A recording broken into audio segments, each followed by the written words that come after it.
School committee meeting to order at 7:38 and ask you to please rise for the Pledge of Allegiance. I pledge allegiance to the flag of the United States of America and to the republic for which it stands, one nation, under God, indivisible, with liberty and justice for all. Next item on the agenda is the approval of the agenda. Pleasure of the committee. So moved. Motion by Mr. Denon, second by Mr. Salvatore. Any further discussion? All those in favor? Aye. Those opposed? And that motion carries 7-0. Next item on the agenda is student government, student activities. Someone here to speak this evening?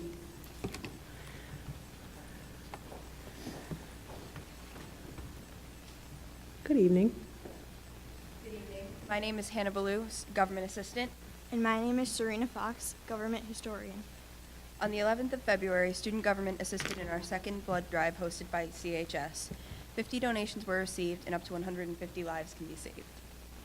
On February 24th, parent-teacher conferences were held at the school.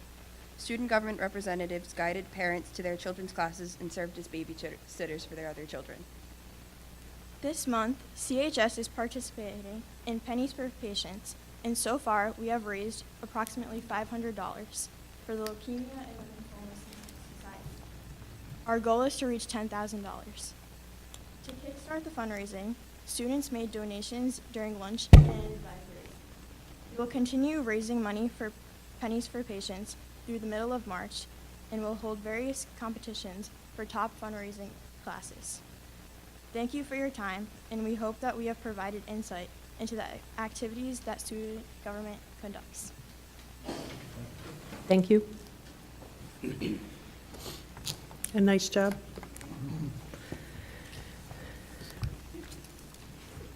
Next item on the agenda is the consent agenda, approval of minutes from regular meeting 2/11/2016, and executive session from 2/11/2016.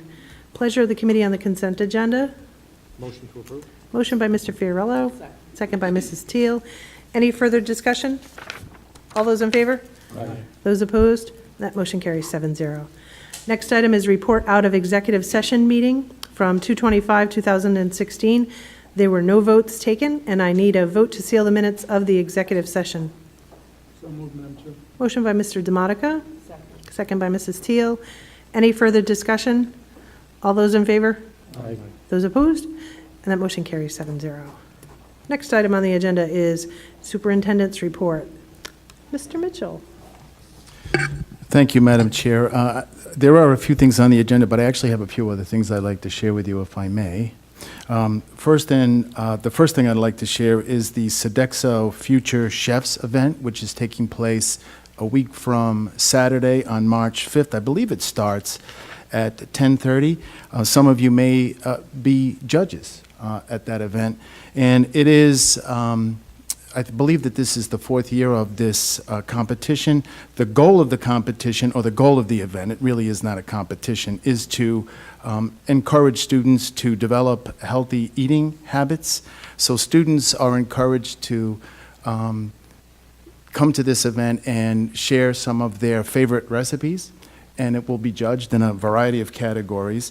And there will be a favorite recipe chosen by the judges, and the winner of this event will have an opportunity to be a part of a national competition. So it's pretty exciting, something that I know that the students are looking forward to, and hopefully we'll have a number of parents and classmates, and hopefully some of us. I'm planning on attending that event. So we're excited about that. Unfortunately, the other item on the agenda, the townwide Learning Health Fair and 5K race that was scheduled for March 26th, unfortunately, that has been canceled. We learned about that in our district wellness subcommittee meeting on Tuesday. The other things, very quickly, that I would like to share with you, March is Youth Art Month, so there are a number of activities, and I think everyone knows that art is a very valued curriculum in the Cumberland School District, and we see evidence of that in everywhere that we go. And so not only do we have talented students whose work will be displayed over the course of the month. We also have some very talented teachers. And you all received an invitation to an event that is actually taking place on that same day.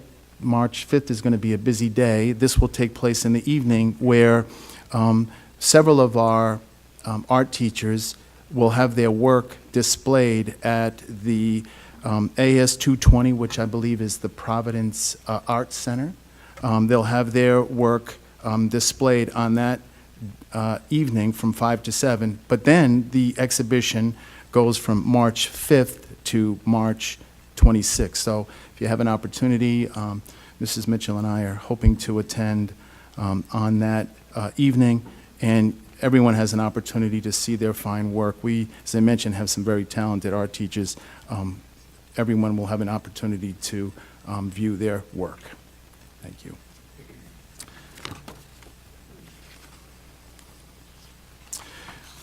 This next item that I'd like to share with you was actually brought to my attention by a high school student. She's a senior. Her name is Kate Cornell. And Kate approached Mr. Damana and I would say about a month and a half ago. And she attended this program called RAD, which is an acronym for Rape Aggression Defense, and it's actually a certified program that is taught by trained police officers to help girls who are, imagine all of the senior girls who are going to be going to college. It helps to prepare them for some of the situations that they may be in when they do go to college in the fall for the first time. And this program provides them with strategies that they can use should they find themselves in a situation that they don't want to be in. So Kate approached the two of us, and we contacted our police department, and they have been very cooperative, especially Officer Kolick, our school resource officer, and he has arranged several dates for this training to take place. And Kate, using Google Docs, sent this information out to her classmates, and there were something like 42 girls interested in participating in this certification course. So really appreciate the efforts of Chief Damaris, and Kevin Kolick really has done a fine job of making this happen. But the beauty of this is the whole thing started with Kate Cornell and seeing the value in it. And her mom apparently is a social worker, and she took the course in another town. Last but not least, I wanted to, actually there were two more things. One very quickly, on Tuesday, Monday morning, I had the opportunity to attend this function honoring Principal Alan Tonrero. Alan Tonrero, as we all know, is the National Principal of the Year, and our local Rotary Club decided that they wanted to bestow on Mr. Tonrero the Paul Harris Award, which is the Rotary's highest honor. And one of the things that Alan has done in his capacity as principal is really encourage students to volunteer their time. And, you know, we all know Pennies for Patients is a great example of that. Jeans for Teens is another great example. So we have a number of high schoolers that are volunteering their time to a number of very worthy causes. So Alan Tonrero was given this award at this Rotary function. I don't even remember if it was Monday or Tuesday. I apologize. And we also had a number of high school students, because in addition to honoring Alan, we also are in the process of establishing a Rotary program called the Interact Club. So there is this Rotary-sponsored program where Rotarians go into schools. We had the program at Charahoe. It was awesome. So we have these local business people who actually come into the schools and work with our students. So we're really excited about starting this Interact Club, and I apologize for taking so much time, but this is exciting. And last but not least, this took place on Tuesday. That event was on Monday. Senator Pearson, through his generosity, we were able to get a $2,000 grant to support English language learners, specifically at B.F. Norton Elementary School. So we had a ceremony at B.F. Norton on Tuesday, and it took place in the gymnasium, and there were, I don't know, there had to be 100 students in there, and he, he's got quite a personality on him, and he had a really nice time interacting with the students. So we appreciate his support. As you all know, he has done a lot in his advocacy for the fair funding formula. So we want to thank our friend, Senator Ryan Pearson, for his continued advocacy and support of the Cumberland school system. Thank you.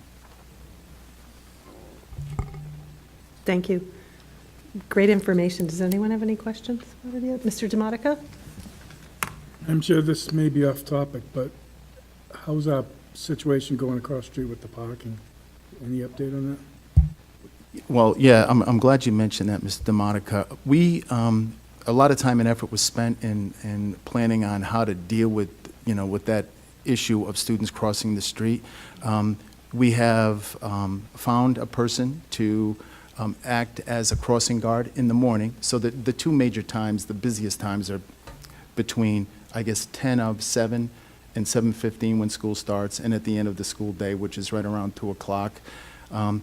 There is a lot of activity, as we've discussed on many occasions, in the morning in a lot of different places. So Officer Kolick is stationed somewhere near the high school. I don't know exactly, but we actually had a conversation about that today. And the crossing guard now is,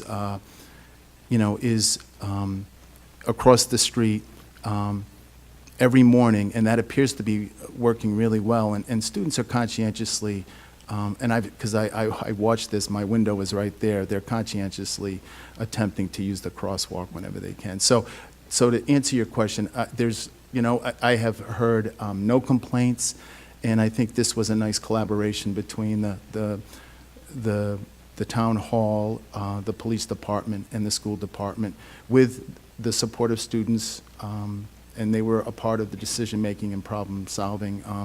Things seem to be going really well. Thank you. Perfect. Thank you. And just to add, for folks who may not be aware, Senator Pearson did start out as a school committee member many years ago, so we had some good training.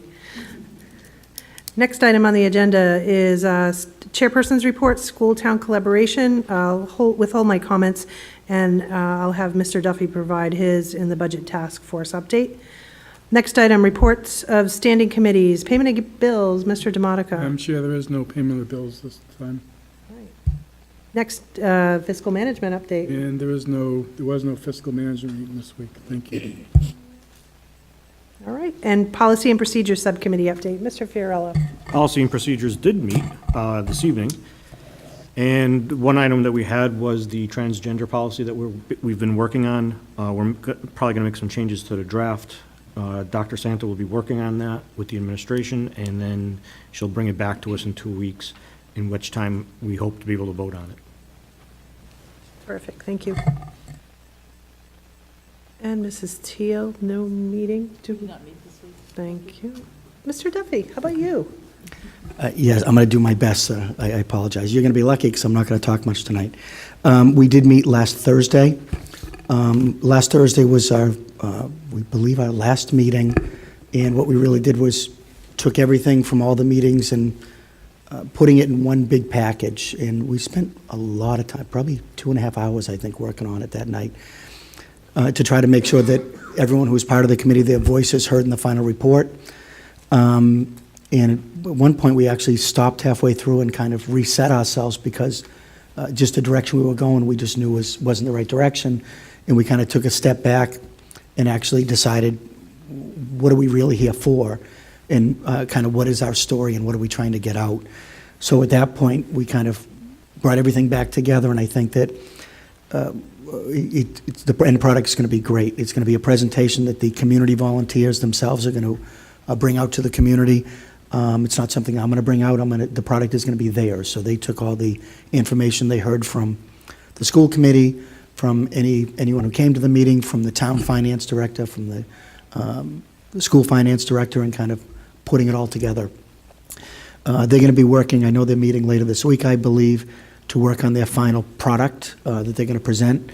And we hope to roll that out at the townwide, the town-school collaborative budget meeting is the hope, and potentially from there they could come here as well. But I think that that's where they're going to do it first. That's their goal for sometime in March to have everything complete. But the end product is going to be their product. We've had numerous discussion back and forth, and I keep removing myself from it to say I was just there to facilitate the meeting and make sure that everyone spoke. But the only way that this has any validity is if it comes from you, the 5 people from the community. So I think it's going to be a great product. I answer any questions on it, but again, I anticipate a finished product within a week or so. So we do not intend to meet again. The group of community volunteers will meet to finalize their product, but I believe the task force itself at this point is complete at this time.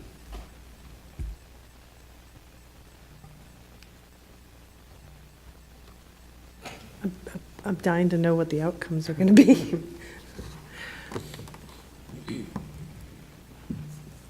You said one thing, and you said if it wasn't their work, and I know I'm going to chew this all up, it wouldn't have any validity if we were involved. Well, no, I don't mean it wouldn't have validity, but I think that before this process even started, there were certain people within the community, we'll say, who felt that this task force was created just for us, the school committee or the school department, to say, we need more money from the town, and that's the issue. So I think that when we started this, there was already that cloud or that suspicion about this task force.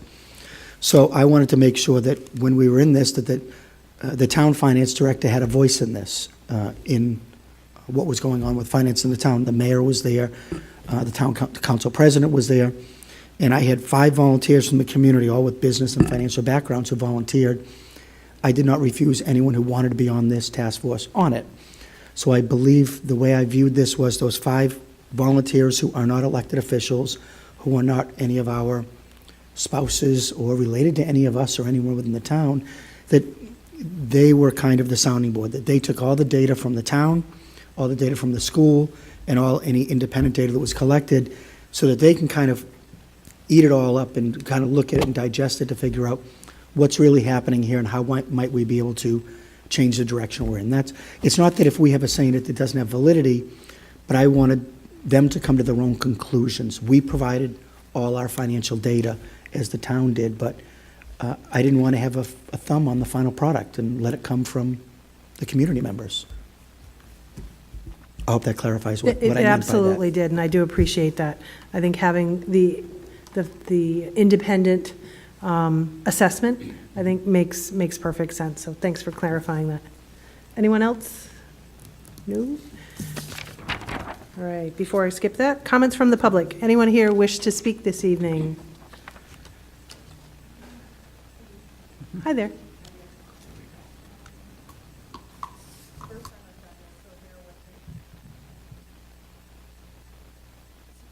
If you could just start by stating your name. My name is Geraldine DeLuca Hawk. I'm the mother of 2 young boys who attend Cumberland schools. I have a 7th grader at McCourt Middle School and a 4th grader at B.F. Norton Elementary School. And I guess there's been some confusion because I thought that they were voting this evening on doing away with the February and April breaks and moving to just a March break, even if that is for the 2017-2018 school year. So I wanted to speak on that, and I decided to still speak on that even if that is not being voted upon tonight, just because I think that it will come up again, and I just wanted to express my concerns. And I also have some concerns about the survey that went out that I feel as though I'd like to bring those to light as well. So I'm just I sent an email out to the school committee members, and it was lengthy because I'm also a high school English teacher at South Kingstown High School, so it's kind of an occupational hazard that I'm wordy, so I'm sure you didn't get through the entire email. So But we've been residents of Cumberland for 13 years so far, and we've been satisfied with the education. But I just wanted to convey my strong displeasure and opposition to the proposed calendar that was in the Valley Breeze and that's been discussed. I can speak just for my family, for myself, that this change will drastically impact our family on many levels. We'll lose 2 weeks of family time together. It's also going to cost us financially for more childcare, having to pay for 2 weeks that usually we don't have to pay for because of school vacation, and also the child care that I'll need in March and then in June also. But also, even just as important is the fact that my sons and other Cumberland school children will lose out on opportunities that are available only during those times, those vacation times. We personally go to different zoos, museums. We attend the Providence Children's Film Festival, which now, because of the change to the February break, we try to go to that at the beginning of the week when they're off. And I just feel as though they'll be missing out on a lot of wonderful learning opportunities. With regards to the survey, I question the validity and the reliability of the survey. So if even if you're not voting on that calendar tonight, in the future, to take a close look at a survey like that, I was actually able to vote twice, and I had heard from several people. I received 2 separate emails. I know some people didn't receive an email. It seemed as though 4 days wasn't a lot of time for people to respond to something as important as this. I was trying to find out, I'm not sure if the survey was available in Spanish at all, or if it was just in English, or if, hard copies could have been made available. So when the article came out in the Valley Breeze, and I'm quoting directly, it says the North Cumberland Middle School was listed by 28% of those responding, and 22% listed community school. McCourt Middle School made up 11% of the respondents, and the elementary schools other than community weighed in at 8 to 10%. Geographically, parents and teachers in North Cumberland from NCMS and community made up 50% of all those responding. And when I read that in the paper, I just really think that that speaks volumes, and I think that a lot of those issues as far as not having a hard copy available, again, not sure if it was available in Spanish or not, I think that that really helped kind of skew the results a little bit. So I just think that we've endured a lot of changes since we've been here in Cumberland. We were part of the redistricting and moved schools. We've had interim principals at Garvin, increased standardized testing. And I just think that this change would be far too drastic for us to try to get through easily. And I just think that in the future, especially in a state this size, there's absolutely no reason why. I understand the concept of one district having to take the initiative, but I just really think in a state this size, it really needs to be all or none. If it's something that is going to, impact so many lives like this, then it needs to be across the board as much as possible. All of the districts in Rhode Island, not just one. And I just think that we've made a lot of changes, and I think that things are going well, and especially with the announcement of the increased graduation rates, that was really nice to see. And I just think that we need to give things a little bit of time rather than keep adding changes and looking for something new all the time. Let's see how these are working. And just as a side note, something to think about as far as the survey is concerned also, maybe getting input from high school students as well. They're young adults, and many of them are going to be out in the world in a matter of a few short years, so maybe including them in a survey is as important as this one was as well. So thank you very much. Thank you. Thank you. Anyone else? Gentleman in the back? Nothing? What troop are you from? One Diamond Hill? And what badge is this part of? Communication. This would be the perfect opportunity to come up to the microphone. Thank you. Anyone else? Okay, hearing none. Thank you. Next item on the agenda is public hearing. We have reading of policy, but Mr. Fiorello, there'll be no reading because there was no policy out of policy sub. So we'll move that to the next agenda. Just in the interest of the policy, is anyone here to speak on behalf of that, for or against? And that is J23, the transgender or nonconforming policy. New business, discussion and/or vote to approve 2016-17 school calendar. We have calendar A, which is the calendar that keeps the April vacation. Thank you. We have calendar B, which does move it to the March timeframe. I think the opinion of the committee at the last meeting was, regardless of our motivation on changing it or not changing it, no matter what, we didn't want to change it this year because we did want to provide, if we were to do that, any advanced notice regarding that. And so that, it is on the school department's website. It's been in our packet for a couple of weeks. And I don't know if anyone has any comments before we have a vote? All right, so we could do it one by one, or if someone has a specific calendar that they want to move passage of, now would be the time to do that. Oh, all together, please. Madam Chair, I would make a motion that we approve calendar A for the coming school year. All right, so Mr. Demotica makes a motion. Do I have a second? Second. Second by Ms. You told us to do it. I know, you did a really fine job too, and Mr. Fiorello. Any further discussion? All those in favor? Aye. Those opposed? Okay, so that motion carries 7-0 to approve calendar A, which maintains the April vacation and does not move the April vacation to March. Any further discussion? No. Mr. Demotica? That's for 2016, 2017 16. school year only. That is accurate. Yes, we do this year by year, and we're obligated to do that by, I think it's the end of February, beginning of March. So we're in good graces. Mr. Duffy? Just quickly, so I just wanted to add that, I'll speak for myself, that we did listen to the feedback that we received from the survey, and even though by that survey the majority felt that they wanted to move to March, I feel that if that's something we do in the future, it was just too short of a time this year to do it. But I didn't want the majority who answered in the affirmative that they wanted to switch to that we didn't listen to them, just that we feel it needs a little more time if we were going to move to that, that's all. Thank you. Thanks. And just on the topic of just feedback from students, I know Mr. Mitchell at the last school committee meeting was talking about, he's gone in to visit with the high school students, and I think he does it on a pretty regular basis with different student groups to get their opinion on different items and transitions. And you know, I know the comment wasn't meant to be derogatory, but there was something about, you know, too many things. And I think, you know, if you go back a few years, there was this huge sense of urgency on the part of the school committee with regard to student performance and the struggles that the district was having. So we had to move a lot of pieces. And, you know, we don't like that change. Nobody likes that change in their backyard.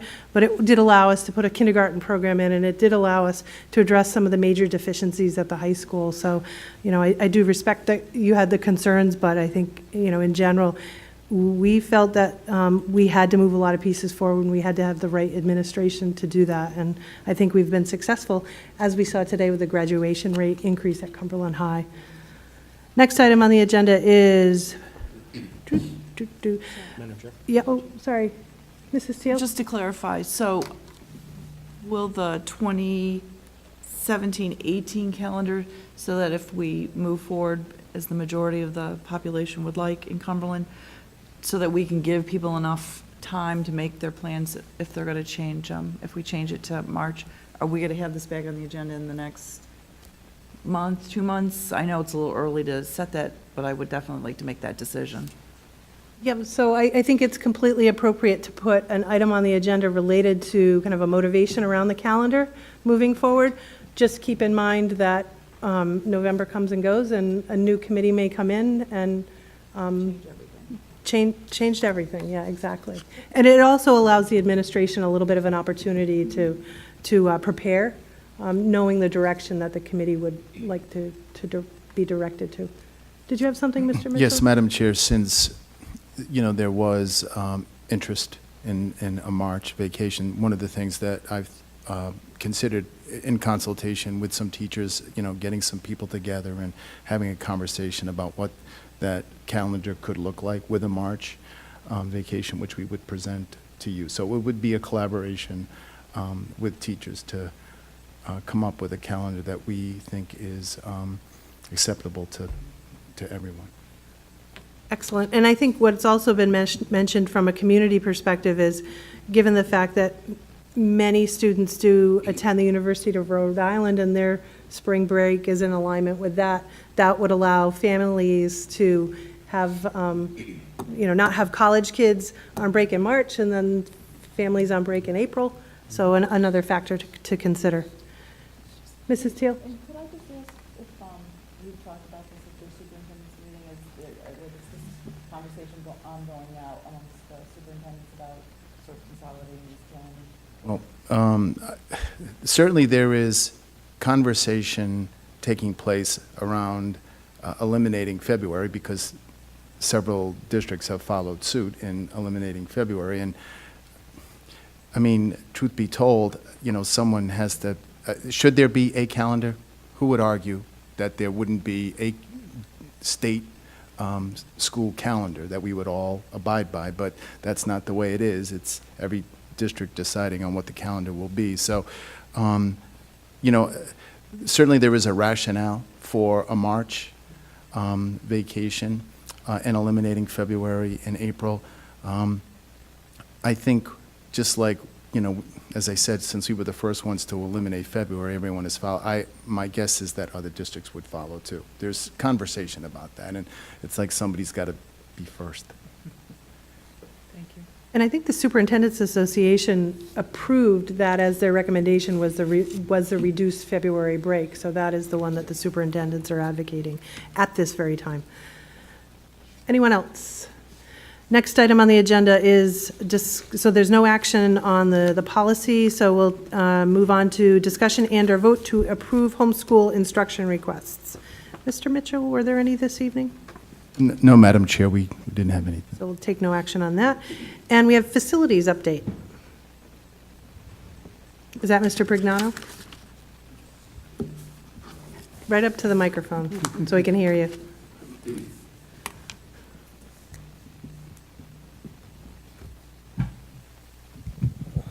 Good evening. I think the facilities update tonight was specifically regarding energy control systems that we may or may not have placed in schools because of the issues we had at McCourt during that cold weather a week or so ago. Am I right?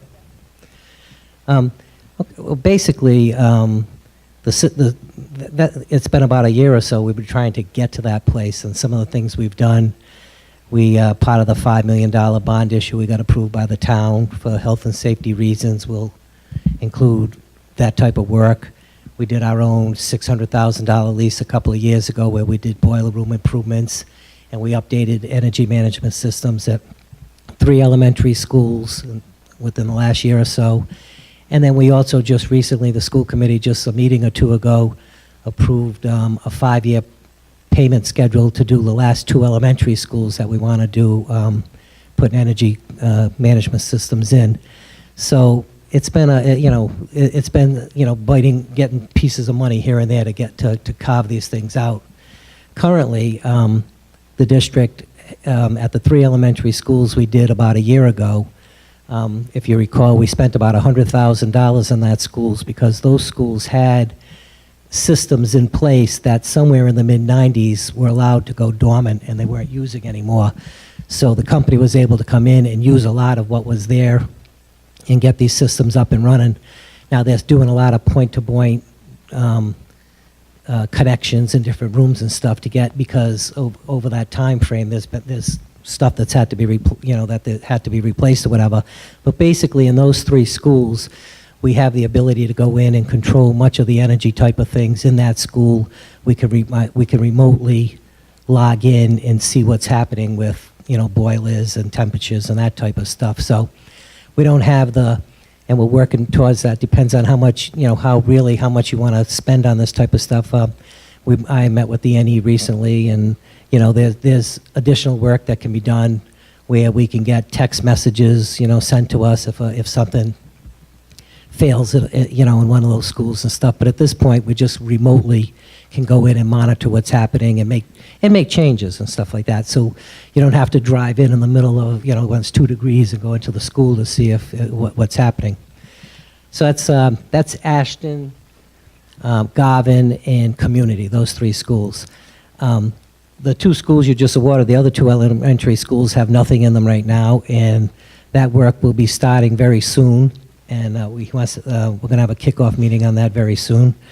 And we'll be able to put in it, there's nothing there, so you'll be able to have whatever type of state-of-the-art system you want, and that's what we're talking about putting in.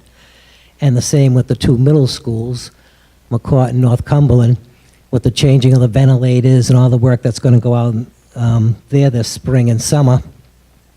Energy management systems are part of that package that we'll be putting in. It makes sense that you would put in energy management systems when you're doing all that ventilator work and stuff anyhow.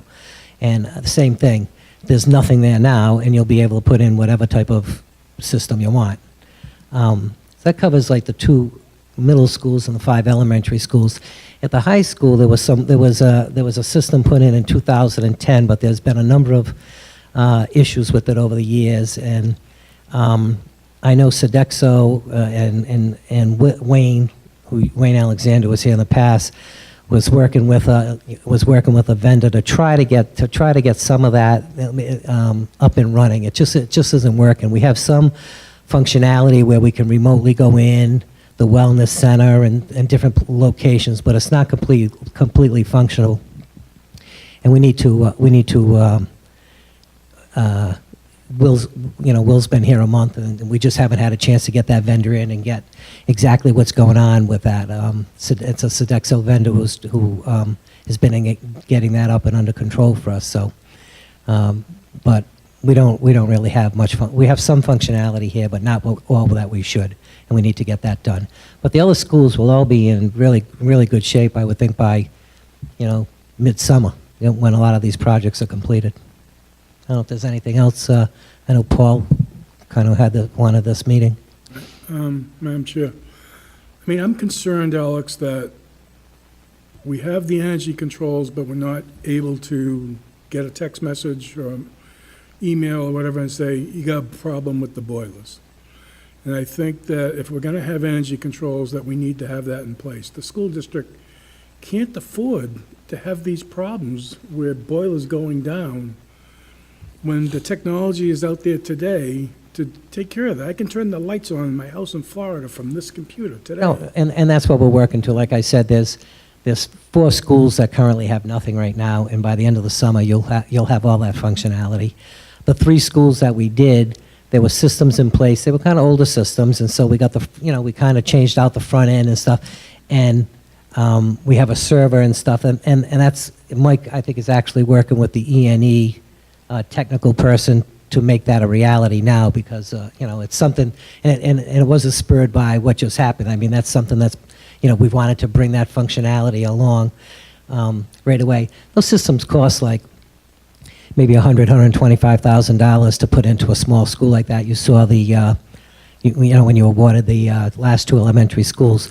We only paid $93,000 for the 3 schools last time because they had some stuff in it. It was a little bit old. It was from the 90s, but it got us some functionality. We got it up and running. Now we can build on that and get that piece. I just need to know that we're going to do something, whether it's even temporary, through the winter, so that if a school boiler stops working, that we get some type of a message. Well, that's why, and right now we have the ability to remotely at least go in and control, much of the functionality in those 3 schools. We're not getting the text messages and that type of stuff, so we're relying on Will or Jody or someone to make sure they're going in and checking things and stuff like that. But we do have some control of that. I agree with you. I don't think it'll be a big deal to add this. The additional functionality of getting a text message if something goes down or that sort of thing. Currently the high school isn't on our agenda yet to upgrade the energy controls. Nope. What can we put in place temporarily even with our alarm companies to monitor these things so that we're not worried about the pipe trees? Mr. Duffy made a comment at the last meeting who's gonna watch, the buildings for the heat to make sure everything is on, so we don't have the problems we had at the high school, and here we had 21 classrooms at McCourt go down, and No, at the high school, it's been a long process, and they've been trying to fix what was put in 2010 that never really worked for us. And,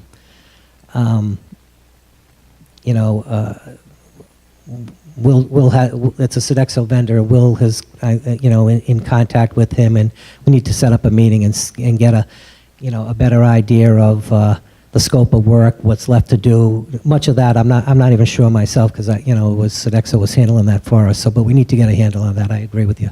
That's probably our most vulnerable. Other than come next summer, if everything stays the same, this will be the only place that we're kind of vulnerable with. It's a big place, though. We want to change that, obviously. all right, thank you, Madam Chair. Anyone else? All right, thanks, Alex. Okay, Appreciate thank it. Next item on the agenda is personnel recommendations. Mrs. Fogel.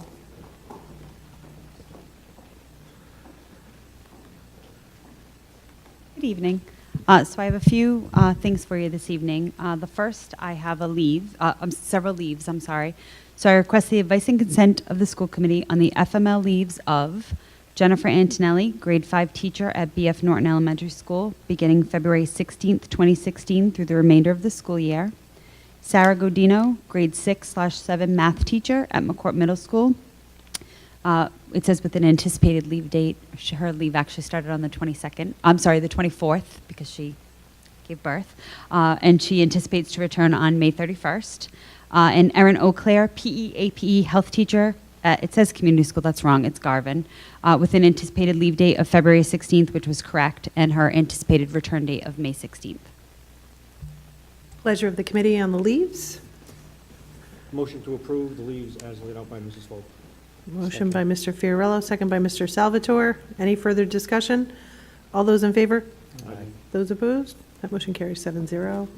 I have two appointments for you. One is for a teacher. I request the advice and consent of the school committee on the appointment of Jerica McKee, early childhood educator at the preschool. This would be effective February 22nd, 2016. Ms. McKee already works for us. You had appointed her back in August as a .5 or half-time teacher.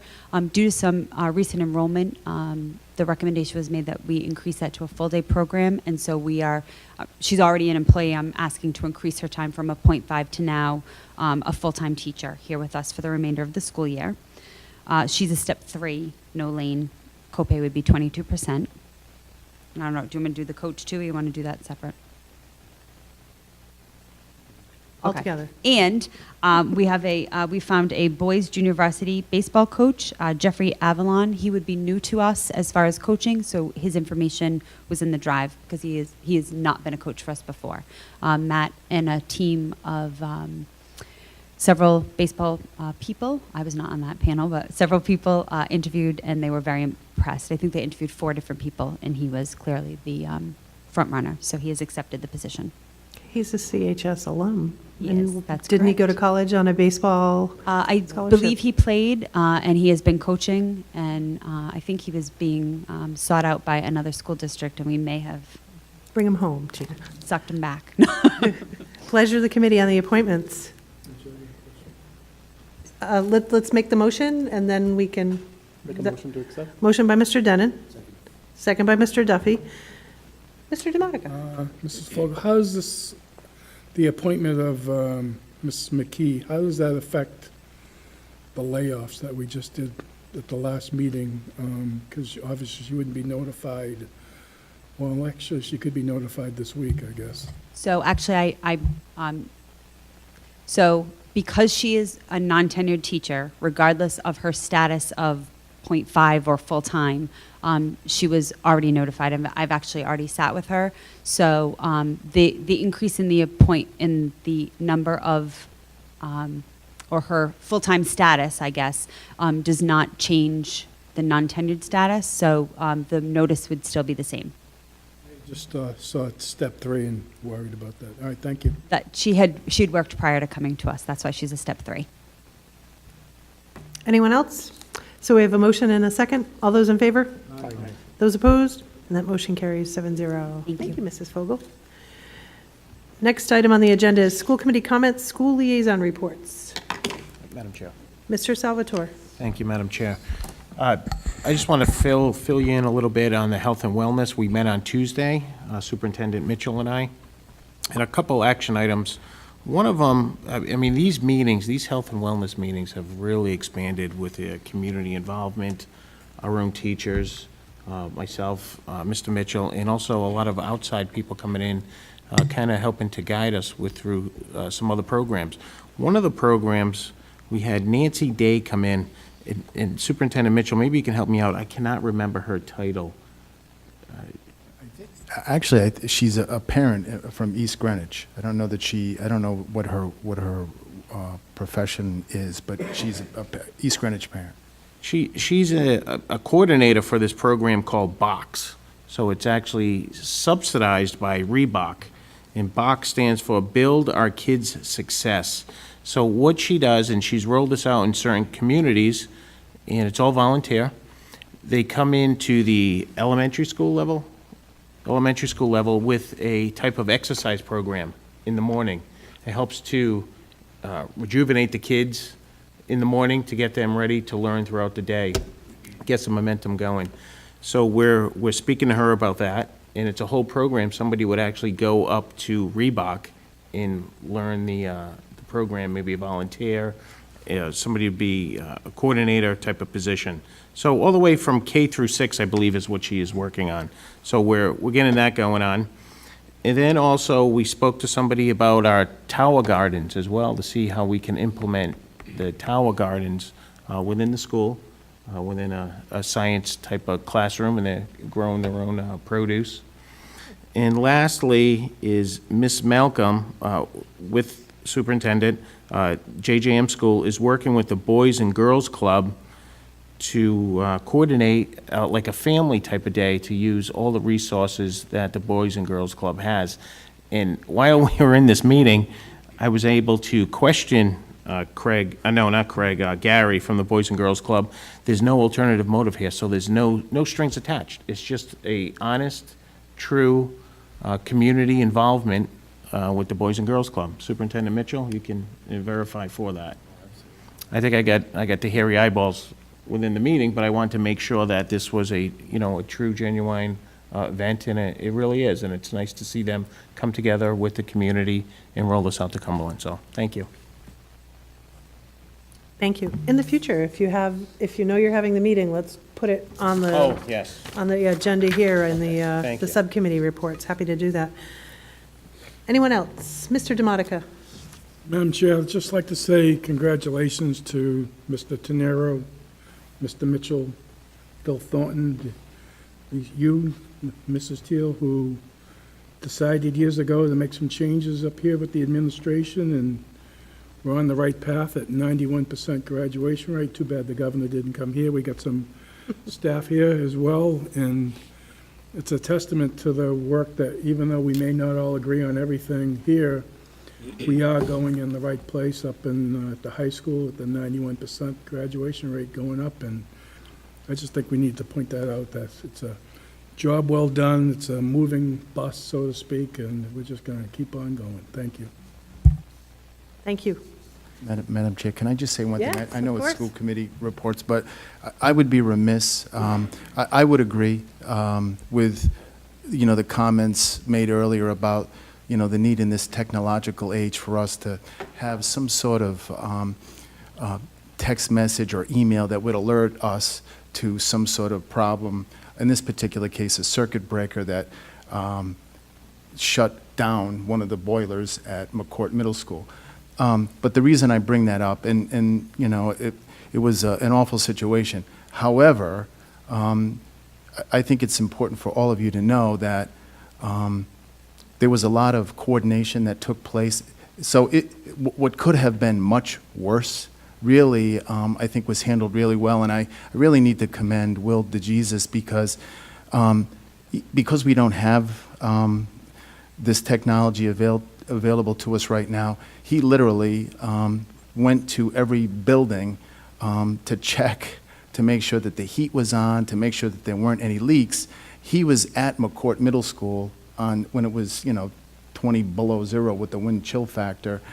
He was there late that night. I believe it was like 11 o'clock or so on Saturday evening, and then he was back there again at 6 o'clock on Sunday morning. And that's when he discovered that the boiler was down. So we were, and because of that, we were literally in a position where we were waiting. We got vendors in anticipation, because the pipes were frozen. We knew that when they melted, that we were going to have some water problems. So we had vendors, with the mops and the wet vacs, literally waiting for the pipes to thaw. And through a real nice collaboration, Mike Chandler was involved, Alex was involved.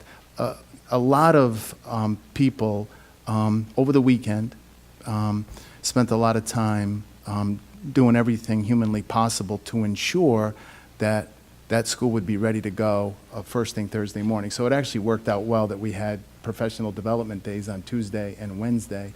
And I was there first thing Thursday morning, and the start of school didn't miss a beat. So I just, one of the benefits of meteorology in this day and age, the science is so advanced that we know almost a week in advance what the weather is going to be like. So we start our planning then. So we have many conversations about, pending snowstorms, and this case, this cold that we knew could potentially cause some problems with our facilities. So lots and lots of meetings, lots and lots of coordination, and I just want to publicly thank Will and Mike and Alex for all of the time that they committed to, getting this issue under control and for having school ready to go on Thursday. Thank you. Thank you. Anyone else?